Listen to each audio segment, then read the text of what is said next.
नमस्कार मित्रांनो. कालच्या लेक्चरमध्ये आपण ट्रान्झिशन एलिमेंट कलर्ड का असतात त्याबद्दल चर्चा केली होती.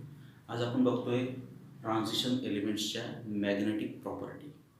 मॅग्नेटिक प्रॉपर्टी म्हणजे काय, तर चुंबकीय गुणधर्म. मित्रांनो, समजा लोखंडाचा एखादा बार, लोखंडाची सळई, समजा त्याच्या जवळपास आपण चुंबक धरलं तर चुंबक त्या लोखंडाजवळ काय होणार आहे, आकर्षित होणार आहे. म्हणजे लोखंड किंवा त्याच्यासारखे इतर जे मेटल आहे ते कोणते गुणधर्म दाखवत आहेत, चुंबकीय गुणधर्म दाखवत आहेत. समजा एखादा लाकूड किंवा एखाद्या प्लास्टिकची वस्तू, त्याच्याजवळ आपण समजा मॅग्नेटिक चुंबक नेलं तर चुंबक त्या लाकडाकडे किंवा त्या प्लास्टिककडे आकर्षित होणार आहे का, किंवा त्या प्लास्टिकला त्याच्या स्वतःकडे आकर्षित करणार आहे का, तर नाही. मग हे लाकूड किंवा प्लास्टिक हे मॅग्नेटिक प्रॉपर्टी दाखवत नाही. पण लोखंड आणि त्याच्यासारखे जे मेटल्स आहेत ते मेटल्स काय दाखवत आहेत, चुंबकीय गुणधर्म दाखवत आहेत. मग आता लोखंड चुंबकीय गुणधर्म मॅग्नेटिक प्रॉपर्टी का दाखवत आहे, कारण की लोखंडामध्ये काय आहेत, फ्री इलेक्ट्रॉन्स आहेत. लोखंड कोणत्या ब्लॉकमध्ये येतोय, डी ब्लॉक एलिमेंटमध्ये येतोय. म्हणून आपण स्टेटमेंट काय म्हणणार, the most of the element present in D block shows magnetic properties. आपण ते स्टेटमेंट लिहू. आणि त्या मॅग्नेटिक प्रॉपर्टी कशामुळे आहेत, कारण की त्यांच्यामध्ये काय आहेत, फ्री इलेक्ट्रॉन्स आहेत किंवा अनपेड इलेक्ट्रॉन्स आहेत. मग हे अनपेड इलेक्ट्रॉन्स मॅग्नेटिक प्रॉपर्टी कशा पद्धतीने दाखवतात त्याच्याबद्दल आज आपल्याला चर्चा करायची. ठीक आहे. स्टेटमेंट काय लिहिलं आपण बोर्डवर, the transition elements and their compound possesses magnetic property. Transition element आणि ट्रान्झिशन एलिमेंट असलेले कंपाऊंड काय दाखवतात मित्रांनो, मॅग्नेटिक प्रॉपर्टी. आता ह्या मॅग्नेटिक प्रॉपर्टी कशामुळे येते बघा, these magnetic properties arises due to motion of electron. या मॅग्नेटिक प्रॉपर्टी येण्यामागचं मूळ कारण म्हणजे काय आहे, तर motion of electron, motion of unpaired और फ्री इलेक्ट्रॉन्स. आता ह्या अनपेड इलेक्ट्रॉन कशा पद्धतीने मॅग्नेटिक प्रॉपर्टी दाखवतात त्याच्याबद्दल डिस्कशन करू. मित्रांनो, आपल्याला सर्वांना सूर्यमाला माहिती आहे. सूर्य हा तारा आहे आणि त्याच्या भोवती इतर ग्रह फिरत असतात. आपण आपल्या पृथ्वीचं एक्झाम्पल घेऊ. सपोज हा आहे सन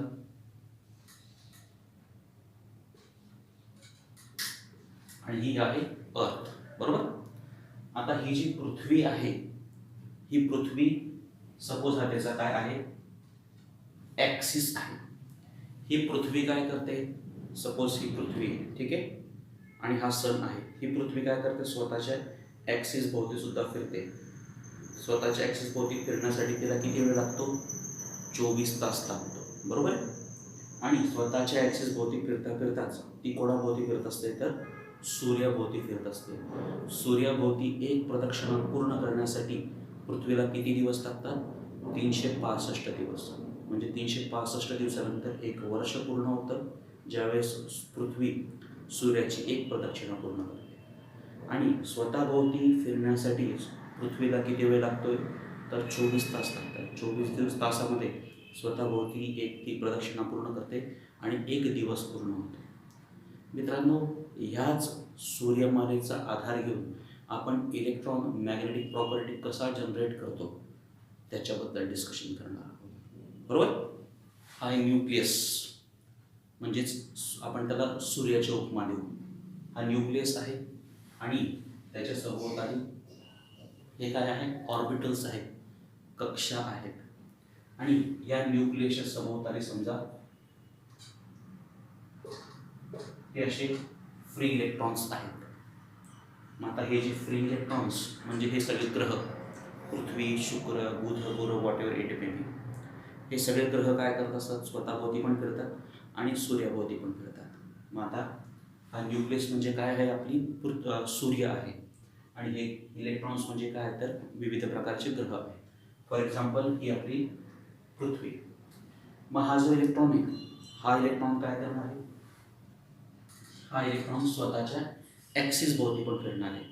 स्वतःच्या ॲक्सिस भोवती फिरणं त्याला म्हणतात स्पिन मोशन. इलेक्ट्रॉन काय करतोय, स्वतःच्या ॲक्सिस भोवती फिरतोय. त्या ॲक्सिस भोवती फिरण्याच्या मोशनला आपण काय म्हणणार आहोत, स्पिन मोशन. आणि स्वतःभोवती फिरता फिरताच हा इलेक्ट्रॉन त्या संपूर्ण न्यूक्लियसच्या सभोवताली सुद्धा फिरत आहे. न्यूक्लियसच्या सभोवताली फिरण्याची जी मोशन आहे त्या मोशनला आपण म्हणणार, त्याला आपण काय म्हणणार आहोत मित्रांनो, ऑर्बिटल मोशन.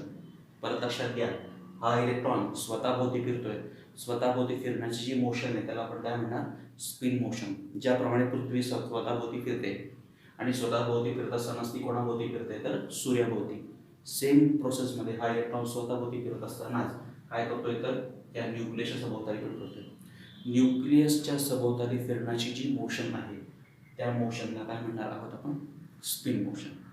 किती प्रकारच्या मोशन झाल्या, 2, स्पिन मोशन आणि ऑर्बिटल मोशन. मित्रांनो, या स्पिन मोशनमुळे निर्माण होते, स्पिन मोशनमुळे काय निर्माण झालं आहे, स्पिन मोमेंट. ठीक आहे. मग त्याच पद्धतीने ऑर्बिटल मोशनमुळे काय निर्माण होणार, काय निर्माण झालं, ऑर्बिटल मोमेंट. आणि या दोघांच्या कॉम्बिनेशनमुळे काय निर्माण होते, तर मॅग्नेटिक मोमेंट. सो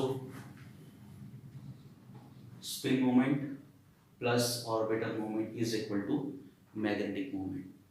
सगळं कशामुळे झालं, एक अनपेड इलेक्ट्रॉन स्वतःभोवती फिरल्यामुळे स्पिन मोशन निर्माण झालं. स्पिन मोशनमुळे काय निर्माण झालं, स्पिन मोमेंट. हा स्वतःभोवती फिरताच तो कोणाभोवती फिरतोय, त्या न्यूक्लियस भोवती फिरतोय. न्यूक्लियस भोवती फिरण्याची जी प्रक्रिया त्याला आपण काय म्हणतोय, ऑर्बिटल मोशन. आणि ऑर्बिटल मोशनमुळे काय निर्माण झाले, ऑर्बिटल मोमेंट. आणि स्पिन मोमेंट आणि ऑर्बिटल मोमेंट या दोघांमुळे काय निर्माण झाला आहे, मॅग्नेटिक मोमेंट. मग हे आपले जे मोस्टली जे ट्रान्झिशन एलिमेंट आहेत मित्रांनो, त्यांच्यामध्ये अनपेअर्ड इलेक्ट्रॉन आहेत. हे अनपेअर्ड इलेक्ट्रॉन स्वतःभोवती पण फिरतात आणि न्यूक्लियस भोवती पण फिरतात. या दोघांच्या प्रक्रियेमुळे त्याच्याभोवती काय निर्माण झालं, मग हे मॅग्नेटिक मोमेंट. या कारणामुळे most of the transition elements काय दाखवत आहेत, तर मॅग्नेटिक प्रॉपर्टी दाखवत आहेत. ठीक आहे. मग आता याच्याबद्दल अजून पुढे डिस्कशन आपण कंटिन्यू करू. सो मित्रांनो, मॅग्नेटिक मोमेंट कशामुळे, partial due to spin moment आणि partial due to orbital moment. या दोघांपैकी कोणती मोमेंट जास्त इफेक्टिव्ह आहे त्याच्याबद्दल आपण एक स्टेटमेंट देऊ. आता बघा मित्रांनो, आपण काय म्हटलंय की magnetic moment is partial due to spin moment. Spin मोमेंटला आपण म्हणतोय म्यू स्पिन आणि ऑर्बिटल मोमेंटला आपण म्हणतोय काय म्हणतोय, म्यू ऑर्बिटल. आणि या दोघांच्या याच्याने काय झालं, total magnetic moment, that is mu effective. Okay. आपण काय म्हटलंय, orbital motion of unpaired electron is much disturb by the electrons of surrounding ligand. आता हे जे ऑर्बिटल मोशन आहे कशाचं, इलेक्ट्रॉनचं, हे इलेक्ट्रॉनचं ऑर्बिटल मोशन काय केलं जात आहे, डिस्टर्ब केलं जात आहे. कशामुळे, by the electrons of surrounding ligand. परत लक्षात घ्या, हा इलेक्ट्रॉन स्वतःभोवती फिरतो त्याला कोणतं मोशन म्हणणार आपण, स्पिन मोशन. त्याच्यामुळे काय निर्माण झाला, स्पिन मोमेंट. तो आपण कशात दाखवतोय, म्यू स्पिन. हा इलेक्ट्रॉन स्वतःभोवती फिरताच कोणाभोवती फिरतोय, ऑर्बिटल भोवती, त्या न्यूक्लियस भोवती. हे ऑर्बिटलमध्ये जे फिरणं आहे त्याला आपण काय म्हणणार आहे, ऑर्बिटल मोशन. त्याच्यामुळे काय निर्माण झालं आहे, ऑर्बिटल मोमेंट. तो आपण कशात दाखवतोय, म्यू ऑर्बिटल. मग हे जे ऑर्बिटल मोशन ऑफ इलेक्ट्रॉन आहे ते काय केलं जात आहे, डिस्टर्ब केलं जात आहे. त्याला अडथळा निर्माण करत होतं. कोण अडथळा निर्माण करतोय, त्याच्या भोवती जे लिगेंड्स आहेत त्या लिगेंडचे इलेक्ट्रॉन त्याला काय करताय, अडथळा निर्माण करताय. अडथळा निर्माण झाला की त्याचं जी मुवमेंट आहे ती मुवमेंट काय केली जाते, क्वेंच केली जाते, म्हणजे कट केली जाते किंवा कापली जाते किंवा रिस्ट्रिक्ट केली जाते. मग ही जी क्वेंच केली जाते, मग इफेक्टिव्ह मॅग्नेटिक मुवमेंट जास्तीत जास्त कशा निर्माण असणार आहे, म्यू स्पिनवर. बघा, orbital motion of unpaired electron is very much disturbed by the electrons of surrounding ligand. Orbital motion of electron ही काय केलं जाते, डिस्टर्ब केलं जाते लिगँडच्या इलेक्ट्रॉनमुळे. त्याच्यामुळे ऑर्बिटल मोशन काय केलं जातं, क्वेंच केलं जातं. So mu orbital in transition metal compound. So mu spin becomes more significant.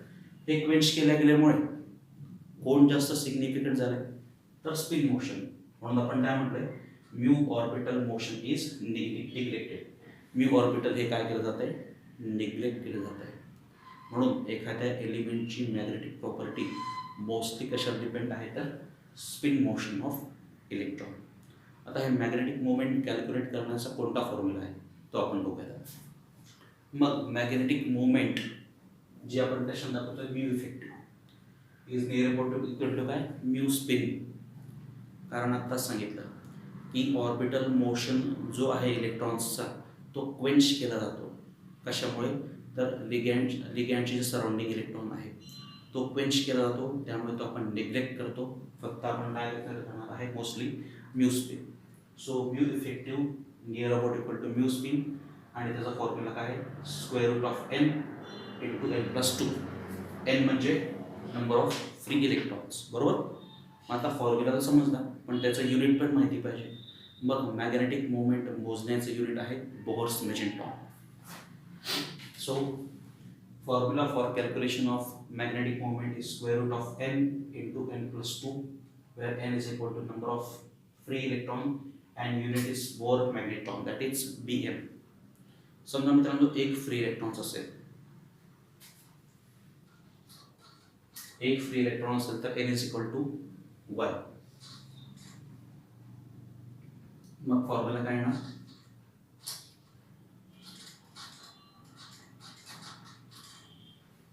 आपल्याकडे फॉर्म्युला काय, square root of n into n+2.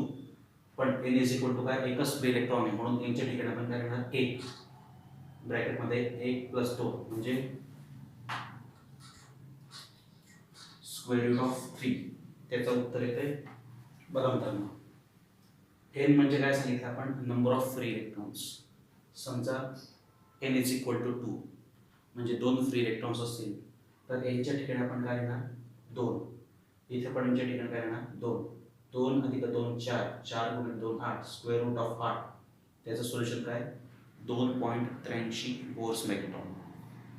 3 असेल तर n च्या ठिकाणी 3, इथे पण 3, 3 अधिक 2 5, स्क्वेअर रूट ऑफ 15. त्याचं सोल्युशन काय आहे, 3.87. ज्यावेळेस 4 फ्री इलेक्ट्रॉन्स असतील तर मॅग्नेटिक मोमेंट किती येते, 4.90 Bm. 5 फ्री इलेक्ट्रॉन्स असतील तर किती मॅग्नेटिक मोमेंट येते, 5.92 Bm. अशा पद्धतीने जेवढे फ्री इलेक्ट्रॉन्स असतील त्या फ्री इलेक्ट्रॉन्स आपण या फॉर्म्युलामध्ये टाकायचे आणि आपण त्याची मॅग्नेटिक मोमेंट कॅल्क्युलेट करू शकतो. मित्रांनो समजा एखादा एलिमेंट आहे, त्याची मॅग्नेटिक मोमेंट 4.90 Bm असेल. मग 4.90 Bm कोणाची येते, ज्यावेळेस n इज इक्वल टू 4 म्हणजे त्याच्यामध्ये किती फ्री इलेक्ट्रॉन्स झाले, 4. मग ह्या मॅग्नेटिक मोमेंटचा उपयोग करून आपण त्याच्यामध्ये किती फ्री इलेक्ट्रॉन्स आहेत ते आयडेंटिफाय करू शकतो. ठीक आहे. सो मॅग्नेटिक मोमेंट कशामुळे येते, due to spin motion as well as orbital motion of unpaired electron. Spin motion plus orbital motion is equal to magnetic motion और मॅग्नेटिक मोमेंट. पण त्या ठिकाणी ऑर्बिटल मोशन जी आहे ती क्वेंच केली जाते due to ligands, due to electrons of surrounding ligand. म्हणून orbital motion आपण निग्लेक्ट करतो आणि काय कन्सिडर करतो तर spin motion. So mu effective is equal near about equal to mu spin, आणि त्याचा फॉर्म्युला आहे square root of n into n+2. n म्हणजे काय, नंबर ऑफ फ्री इलेक्ट्रॉन्स. त्याचं युनिट आहे Bohr's magneton, that is Bm. आणि त्याचा उपयोग करून आपण ह्या पद्धतीने त्याच्या व्हॅल्यूज काढल्या आहेत.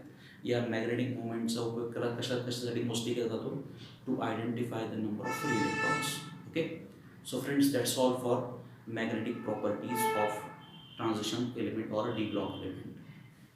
मित्रांनो, आपण मागच्या लेक्चरमध्ये ट्रान्झिशन एलिमेंट मॅग्नेटिक प्रॉपर्टीज काय दाखवतात त्याच्याबद्दल डिस्कशन केलं होतं. आज आपण बघणार आहोत ट्रान्झिशन एलिमेंट कॅटलिटिक प्रॉपर्टी काय आहे. कॅटलिटिक प्रॉपर्टी म्हणजे काय तर कॅटलिस्ट याचं काम काय असतं, रिॲक्शनमध्ये प्रत्यक्ष सहभाग न घेता रिॲक्शनचा रेट वाढवणे. कॅटलिस्ट हे 2 प्रकारचे असतात, एक पॉझिटिव्ह कॅटलिस्ट आणि दुसरा कुठला असतो, निगेटिव्ह कॅटलिस्ट. पॉझिटिव्ह कॅटलिस्ट रिॲक्शनचा रेट काय करत असतो तर वाढवत असतो, आणि निगेटिव्ह कॅटलिस्ट काय काम करत असतो, रिएक्शनचा रेट स्लो करत असतो. मग हे जे ट्रान्झिशन एलिमेंट आहेत ते कॅटलिस्ट म्हणून काम करू शकतात. आता कोणकोणते ट्रान्झिशन एलिमेंट कोणकोणत्या रिएक्शनमध्ये कॅटलिस्ट म्हणून वापरतात ते आपण बघू. बघा, पहिला आहे TiCl3. याच्यामध्ये आपला ट्रान्झिशन एलिमेंट कोणता आहे तर टिटॅनियम. हा काय म्हणून काम करतोय, झिग्लर-नाट्टा कॅटलिस्ट. झिग्लर-नाट्टा हे सायंटिस्ट आहेत, त्यांनी हा TiCl3चा उपयोग शोधून काढला आहे ॲज ए कॅटलिस्ट. कशाच्या प्रोडक्शनमध्ये, in production of ethylene. Ethylene हा वायू निर्माण करत असताना इथिलीनच्या प्रोडक्शनमध्ये TiCl3 काय म्हणून काम करू शकतो, कॅटलिस्ट म्हणून. त्यामुळे इथिलीनचं प्रोडक्शनचा रेट काय होणार तर वाढणार आहे. इथं ट्रान्झिशन एलिमेंट कोणता आहे, टिटॅनियम. ओके. Vanadium pentoxide. इथं आपला ट्रान्झिशन किंवा डी ब्लॉक एलिमेंट कोणता आहे तर व्हॅनेडियम. हा कॅटलिस्ट म्हणून वापरू शकतो कशासाठी, for making of sulphuric acid. Sulphuric ॲसिडचं निर्माण होत असताना व्हॅनेडियम पेंटॉक्साइड हा कॅटलिस्ट म्हणून वापरू शकतो. It will increase the rate of production of H2SO4. Okay. पुढचा एलिमेंट आहे MnO2, मॅंगनीज डायऑक्साईड. याच्यामध्ये ट्रान्झिशन एलिमेंट कोणता आहे, मॅंगनीज. या MnO2चा उपयोग कशासाठी केला जातोय, टू डिकम्पोज KCl, पोटॅशियम परक्लोराईडचं डिकम्पोजिशन करून आपल्याला काय मिळवायचं आहे, ऑक्सिजन मिळवायचं आहे. मग या रिएक्शनमध्ये MnO2चं काम काय असणार आहे, catalyst. It will increase the rate of decomposition of KCl3 and it will increase the rate of production of oxygen. Okay. पुढचा आहे Fe म्हणजे आयर्न. मित्रांनो, N2 दॅट इज नायट्रोजन आणि हायड्रोजन हे दोन gas in presence of iron म्हणजे Fe काय निर्माण करत असतात, अमोनिया. ही प्रोसेस कोणी शोधून काढली, हॅपर्स या सायंटिस्टने. या हॅपर्स प्रोसेसमध्ये आयर्नचं काम काय असणार आहे, as a catalyst. Nitrogen gas plus hydrogen gas in presence of iron produces ammonia. या रिएक्शनमध्ये आयर्नचं काम काय असणार आहे, as a catalyst. Iron is again A transition element. Okay. पुढचं पॅराडिनियम. मित्रांनो, हायड्रोजनेशन रिएक्शन. हायड्रोजनेशन म्हणजे काय तर addition of hydrogen two any compound. हे जे हायड्रोजनेशन रिॲक्शन ह्या कॅटलिस्टच्या प्रेझन्समध्ये केलं जाऊ शकतं. त्याच्यासाठी वापरले जाणारे मोस्टली कॅटलिस्ट आहेत पॅराडिनियम आणि प्लॅटिनम. हे दोघंही आपले कोणते आहेत तर ट्रान्झिशन एलिमेंट आहे. सो PD और PT used as a catalyst in hydrogenation reaction. हायड्रोजनेशन रिएक्शनमध्ये यांचा कॅटलिस्ट म्हणून उपयोग करू शकतो. पुढचा आहे फेरस सल्फेट. ट्रान्झिशन एलिमेंट कोणता आहे, Fe. Use as Fenton's reagent. Fenton's नावाच्या शास्त्रज्ञाने याचा उपयोग सुरुवातीला शोधून काढला आहे ॲज अ कॅटलिस्ट. कशासाठी, for oxidising alcohols to aldehyde and H2O. अल्कोहोल्सचं ऑक्सिडेशन करून अल्डिहाइड निर्माण करत असताना FeSO4चं काम काय असणार आहे, ॲज अ कॅटलिस्ट. हे कोण शोधून काढलं, Fenton's. So FeSO4 is called as a Fenton's reagent. अशा पद्धतीने मित्रांनो हे जे आपले विविध ट्रान्झिशन एलिमेंट्स आहेत त्याचा उपयोग आपण काय करू शकतो, कॅटलिस्ट म्हणून करू शकतो. Okay. So friend, this is all about the catalytic property of transition element. आता पुढे आपण असं पडणार आहोत मित्रांनो, हे जे ट्रान्झिशन एलिमेंट आहेत ते वेगवेगळ्या प्रकारचे कॉम्प्लेक्स काय तयार करू शकतात. ओके. चर्चा करूया मित्रांनो. आपण बघतोय tendency to form complexes. Transition elements जे आहेत त्यांना कॉम्प्लेक्स फॉर्म करण्याची मॅक्सिमम टेंडन्सी आहे. कॉम्प्लेक्स म्हणजे काय तर संयुग.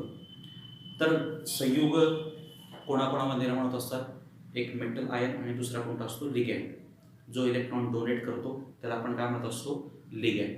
आणि जो इलेक्ट्रॉन्स ॲक्सेप्ट करत असतो त्याला ॲक्सेप्टर किंवा मेटल आयन म्हणत असतो. आता हे जे ट्रान्झिशन एलिमेंट आहे ते कॉम्प्लेक्स तयार करू शकतात. तर कॉम्प्लेक्स कशामुळे तयार होतात तर सगळ्यात महत्त्वाचं काय, ते जे ट्रान्झिशन एलिमेंट्स आहेत त्याची साईज कशी आहे, लहान आहे. ॲटॉमिक साईज स्मॉल आहे. ॲटॉमिक साईज स्मॉल का आहे ते आपण मागच्या डिस्कशनमध्ये आपण त्याच्याबद्दल चर्चा केली आहे. Atomic size is very small आणि त्यांच्यावर हॅविंग हाय पॉझिटिव्ह चार्ज. त्यांच्यावर पॉझिटिव्ह चार्जची डेन्सिटी कशी आहे तर जास्त आहे. मित्रांनो, पॉझिटिव्ह चार्ज कधी येत असतो? इलेक्ट्रॉन जास्त असले की कमी असले की. इलेक्ट्रॉन्सची कमतरता असेल, इलेक्ट्रॉनची डेफिशियन्सी असेल, त्यावेळेस कोणता चार्ज येत असतो? Positive charge. मग हे जे आपले ट्रान्झिशन एलिमेंट आहे त्यांची ॲटॉमिक साईज स्मॉल आहे. परत त्यांचे जे आयन्स आहेत त्यांच्यावर हाय पॉझिटिव्ह चार्ज आहे, म्हणजे त्यांना इलेक्ट्रॉनची आवश्यकता आहे. इलेक्ट्रॉनची आवश्यकता आहे, त्यामुळे ते लिगँड त्यांना इलेक्ट्रॉन काय करू शकतात? ॲक्सेप्ट करू शकतात. म्हणजे मेटल आणि लिगँडमध्ये ते बॉन्ड फॉर्म करू शकतात. हे पहिलं कारण झालं. दुसरं कारण काय? त्यांच्यामध्ये व्हॅकंट डी ऑर्बिटल.